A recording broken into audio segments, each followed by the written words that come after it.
welcome back, Tim. It's great to be back again. Likewise. And thank you to all those people who have downloaded the podcast. 154 people, Mark. It's about 153 more than I thought it would be. But we're back, episode 2. They said it wouldn't work. Oh, look, I think that's quite amazing. And the other thing that's pretty incredible, we actually got a question. We got a question in. We did ask for questions, and we only got one, but it's a good start. It's a great start, and we'd like some more so that we can actually find out what people really don't know about real estate or just what they're curious about and try and take a little bit of mystique away from it. And get onto those things. Well, that's right. I think we just get straight into it. Straight into it. Oh, I have the question here, Mark. I'm ready. Is it directed to me? Read it as... well, some of it's quite nice. I won't read that bit. But okay. I'd love your take on this. This was from Mel.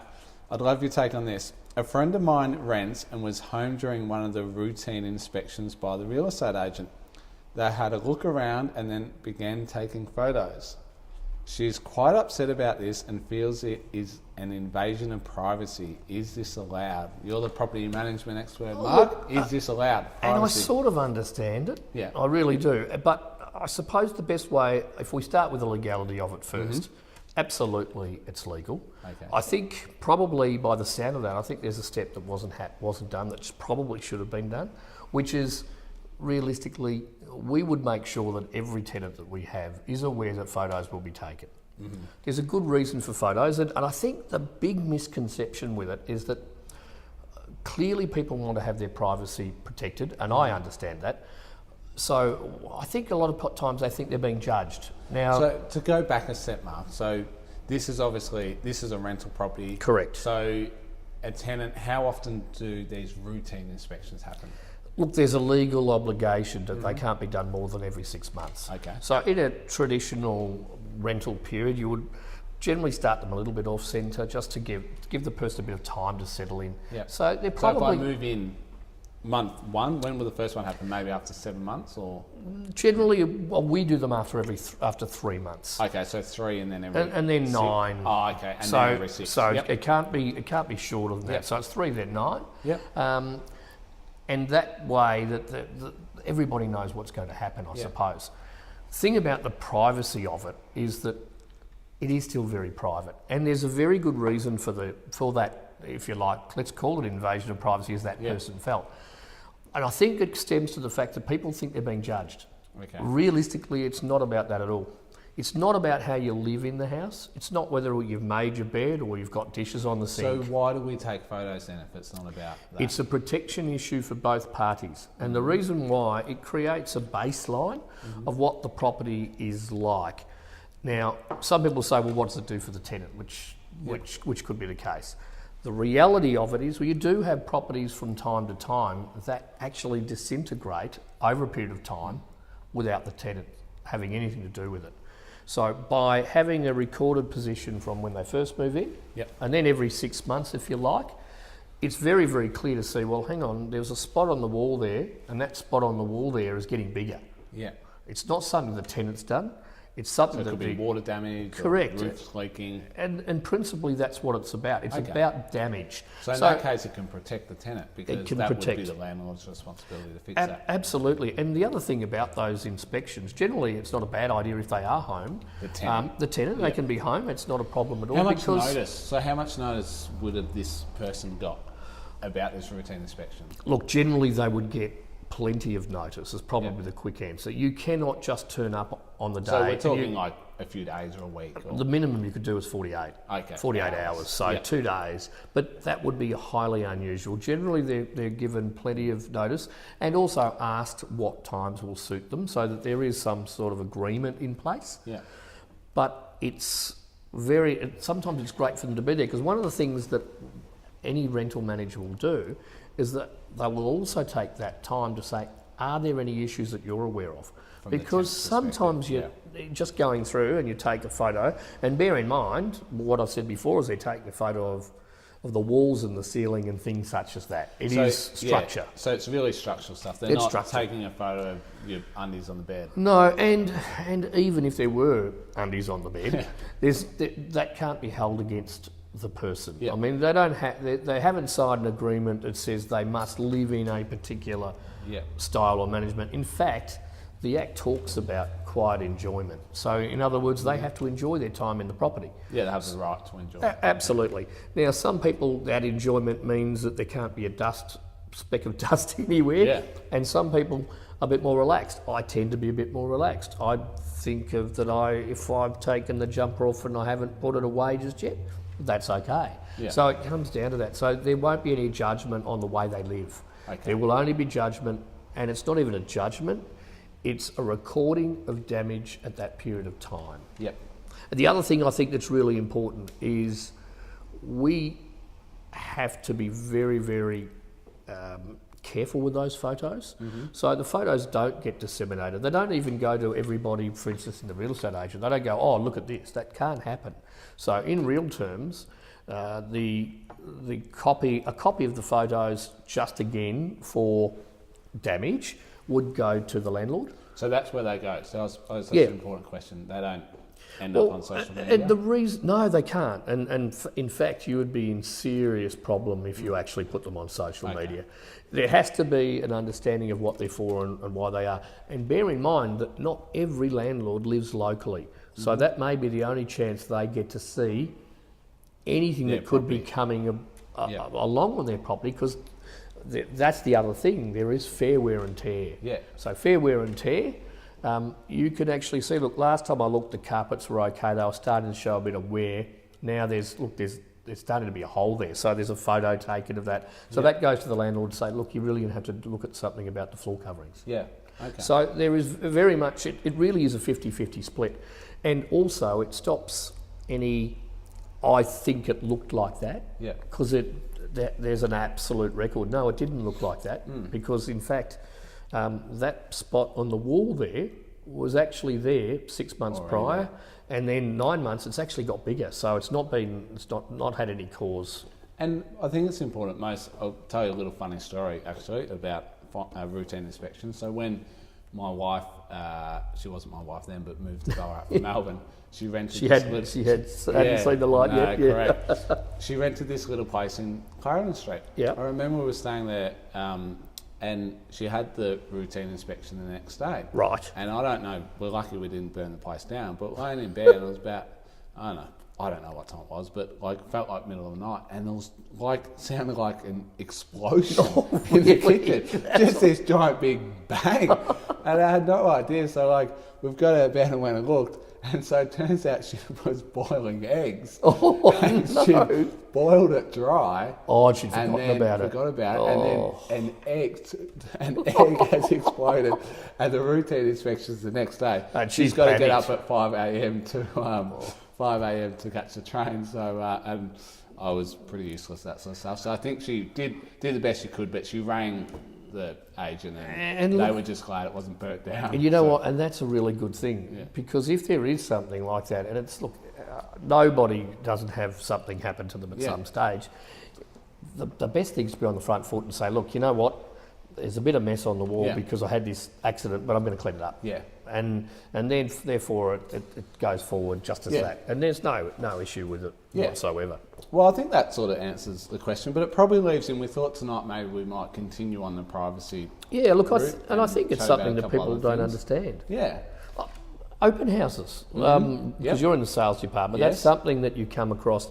It's more and more important these days, isn't it, really, on a sales side? So in terms of a privacy thing, so we have a sheet of paper that explains our privacy to open homes, but basically what we will ask for in Ballarat. So a lot in Melbourne now, they'll ask for IDs, and if people from Melbourne come, they'll often give you your ID. So I've seen that where they actually pull the licence out. That's great, but we ask for first name, last name, phone number. Right. So pretty sort of, and we'll normally ask for an email address as well. And the reason we do that is, from our perspective and the owner's perspective, is a large part is so we can follow people up who've been through. Yes. Obviously that's really important. But from the privacy side, it's just, I've never had anything go wrong at an open or get stolen yet in almost 8 years, but it will happen. And I've seen it in other places where it has happened. Yes. We then have a list, should it get to that point, that we can provide to police for them to do what they need and to you do. brought up a really interesting point there, and I just just to extrapolate on that, that information that you take can only be used for purpose, can't it? Correct. I can't sell it to, Amy so they can ring you about their insurance. No. And you can't actually even realistically call them after you've called them, and if they say, "Look, I don't want you to contact you," you can't contact you. If people say, don't want to be contacted, then we won't. And even sometimes in open home, people will say, "Oh, I don't want to be contacted." I'll say, "That's okay. I'll just put a note. I won't call you, but I just need to get your number for security reasons." And if people won't provide their name, and it happens, maybe once a year, someone comes and they go, "I don't want to give my name or my phone number," well, then unfortunately, they don't come in the property. And I think if you think of it in that regard that you're talking about, if it's your property, correct, you would want care taken of that property for. Generally, it's half an hour, isn't it, for an open house? Hour, So in that period of time, you would hope that it's not just willy-nilly and everything everywhere. No. And you do get a really good sense for people too when they come through.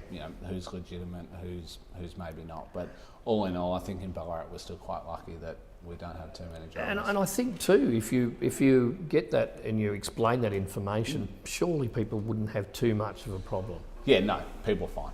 Yep. Yeah. 99.9% of people are completely fine. So one thing though, open homes is when it's tenanted, actually, Mark. So that's a really interesting one, and I suppose there's a few things that we would here in this office put in place for that. There is no way, if it was tenanted, that a person would walk through on their own, opening cupboards, looking at things. That wouldn't happen. What we would provide them with is we'd make sure the numbers remain smaller. Again, so that there's a level of supervision. It is often the case with a rental property that the person who's renting, the tenant, actually wants to be there. Look, that's okay, but sometimes they can feel a bit funny too, and the people coming in can feel a bit funny. It can be a little bit awkward. Tenants do have the right. We always, again, from a sales perspective, it's great. We try and have a really good relationship with our tenants that we're selling their houses for. They can stay. It's preferable if they leave, or even if sometimes they just sit outside or whatever it might be. And look, that's a fairly good thing to do. And the other thing that we can do, there are people who are more nervous than other people. Yeah, absolutely. So on those occasions, we would have somebody outside and we'd have somebody inside. Yeah, sometimes we have two agents. So that you've actually realistically, there's nobody out of sight. And if somebody did in those circumstances go to open a pantry or probably a more permanent, you just simply say, look, the purpose of today is really to have a look at the size of it, to see if your furniture's going to fit. Do you think it's right for you? Again, it's not about how that person's living, and quite often the interesting thing is they're moving on, so there's boxes everywhere and they're in the middle of unpacking. So it's a very pertinent time for people where they are a little bit conscious of that. So privacy in those areas, I think the old adage, if you actually think about what it would be like for you, correct, and you move within those circles, I think it works pretty well. But generally what I would say is that we're here as professionals, whether they be sales or rentals, and we're very aware of our responsibilities and what we need to do. And more than anything, we're aware that we're custodians of that thing. Of them. Often we'll have the keys to their house, which probably is another point we should just quickly touch on. Well, that's really interesting. I mean, so people, how do you, obviously you've got a lot of keys, and I know the answer, but I'm going to ask you this so that you can say that.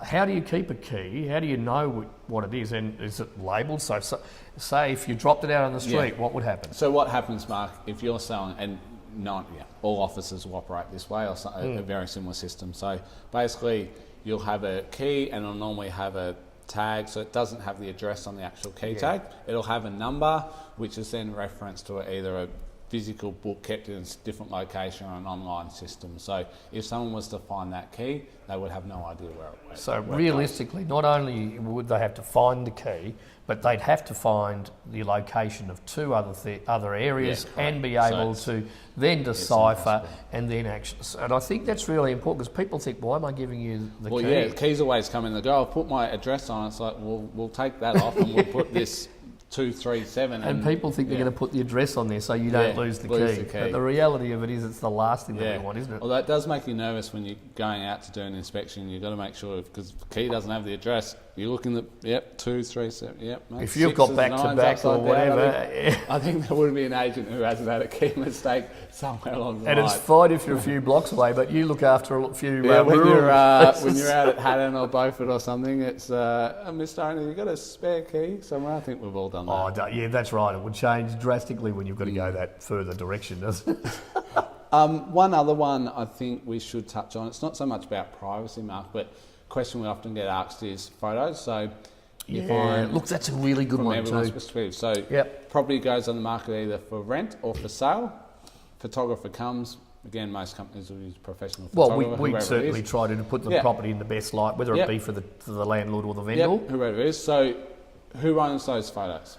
Look, it's a really good question, and realistically, most of the structures of most agents would be that the landlord or the vendor would actually pay for those photos. Yep. Generally, unless there's a structure that has that all-encompassing, which is getting rarer because realistically there's such a competitive things where people are trying to keep their structures as tight as they can. So the photographer owns them, and the photographer realistically has the right to the fact that where they get used, how they get used, and can revoke the use. Okay. So once the person would have paid for those photos, they then become their property. However, even then there'd be a limited use. It's not something that you could suddenly say, I'm going to put that out everywhere, because the photographer would then say, well, it's... So the purchaser doesn't own the photos? They own a limited use of photos for the vendor. The purchaser actually doesn't own the photos. It's a question that we often get asked. Yep. And normally what we will do, and again most officers probably do too, is that when a property does settle, we'll ask the vendor, and if they're happy, we'll provide a copy to the That's purchaser. Right. But there has to be an agreement, and also some photographers are more rabid about this, and they will say it's there for a one-time use or there for a three-time use, and if that's the case, we have to put that forward. Extrapolating on that, who owns the photos that we talked about with these inspections for rental? The reality of that is that they have to sit for a period of time because of law. So they'll sit in a file, either a thing, but electronically, But again, those photos of the tenant cannot be used under any circumstance whatsoever, apart from evidence within a VCAT situation where there was an argument about whether a bond might be released fully, whether there was damage, where there wasn't. But under no circumstances, again, you used social media. In no possibility can they find their way to social media. Correct. So those photos are kept in-house and they are stored safely. And again, the reason people say, well, why would you not destroy them? Well, there has to be a reference to that period of time, because there is a statute of limitation in time. It's exactly the same. You have to keep all that. But we have to be very conscious that, in fact, we are custodians of the photos for the purpose that they're used. Yeah. It's interesting privacy, isn't it? It can somewhat be seen as boring, but you don't think about it this much on a day-to-day basis because you just know what frames you've got to operate in. But it actually is quite a bit to it, isn't it? Oh, absolutely. And there are quite massive issues if you don't understand the privacy is important. It even comes down to the meeting rooms. If you come into a real estate agent, we certainly have a couple here, you don't usually get ushered to an office of the salesperson, do you? No. So, for instance, people come in and see me, people won't know, but behind us here there's a meeting room. They won't go to my office because there'll be contracts and things. We put them all away at the end of the day. Because things come through. But during the day, emails up and that sort of stuff with this information, and it's private and it needs to stay private. And we have to be sure that that's not accidentally found, because that's the issue. It's not even a willful finding of that information. It's accidental, and you could get quite slack on that, and it can't get out. So it's probably why people wonder, well, gee, why do I have to go into one of these rooms at the front? Why aren't I trusted to be taken out the back? Most of the time it's because the agent's office is messy. Yeah, that's right. That's the other thing. Yeah, they just don't want people going in. There's stuff everywhere. No, because everybody, again, I suppose, a bit like we were saying, you've got the right to live the way that you wish to live. Yeah. Different agents have different ways of working. Some Correct. people want a lot of paper in front of them, so they'll Some have people everything have out. none. Some people have a squeaky clean desk that I don't know how they can work on. That's it. But it comes down to different things. But principally, privacy comes first. Privacy is something that we have to deal with at every stage of every and something contract. we take it's really important. Yeah, and Holding high regard. and going back to the original question, I can understand why somebody would feel like that. Yeah. Which is why it's very, very important that one, we're doing this generally, but it should be done with all of your clients as well. Well, correct, and even appraisals, it's quite funny, I might appraise my wife's, really good friend's house.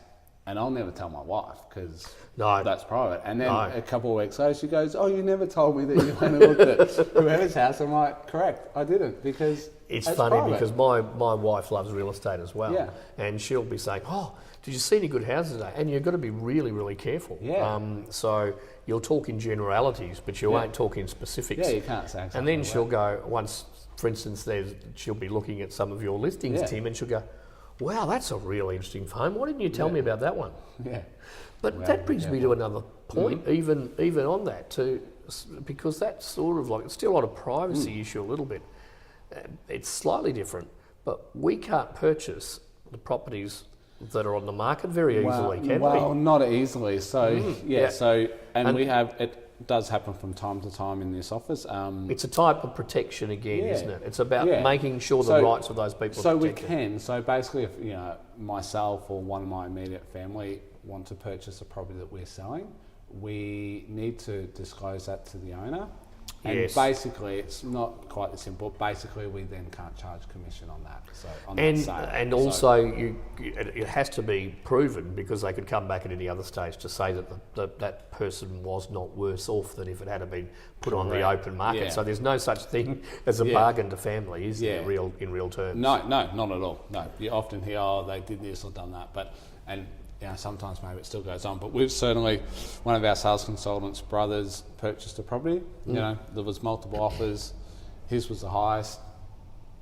We didn't get paid any commission, so in the we end, it would have was been better if someone else bought it. But You would have preferred them not being the It worked out well highest, for the vendor. At the end of the day, that's how. And I think that's what it is. There's swings and roundabouts, but it comes back to that same issue about the privacy of people's information and the privacy of the way that they're dealt with. Yeah. Because that's why you don't go and say, "I've got this great house that suits you," and speaking to my brother Paul, I wouldn't tell him. Yeah.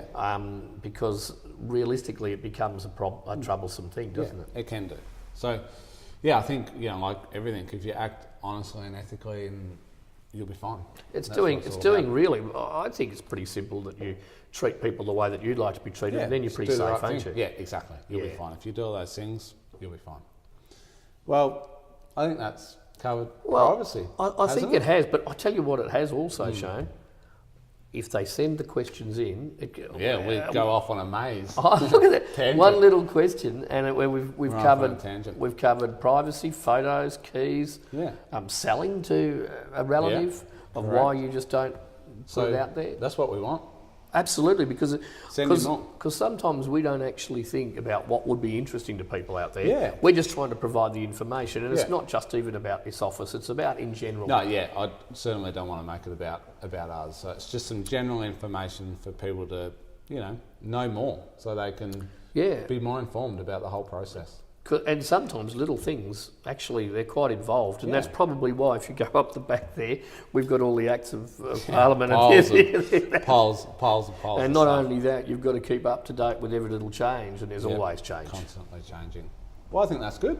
I've enjoyed it. Episode 2. Episode 2. Done. We'll be back in a week or two with some more questions. And Let's hope we get a lot of people finding it informative, and that they come up with some more questions. That'd be we want fantastic. 300 downloads this week. 300 this week. We've got double it each week, and we'll be fine. We're not going to get into what we have to do, though, if they get No, we don't. No, let's not set any parameters around that. Yeah, not at all. Well, look, I suppose I hope that people out there are enjoying this, and we're going to keep on doing them as long as you're going to have a listen. We've got a few ideas coming up. We've got some guests we hope to get on. We want to be brave and even do maybe a Facebook live stream one night. So we're working on it. That'll be interesting. But once again, thank you for being a part of Inside Harcourts episode number 2. Thank you, Mark. See Thank ya. you, Tim. Bye. Bye.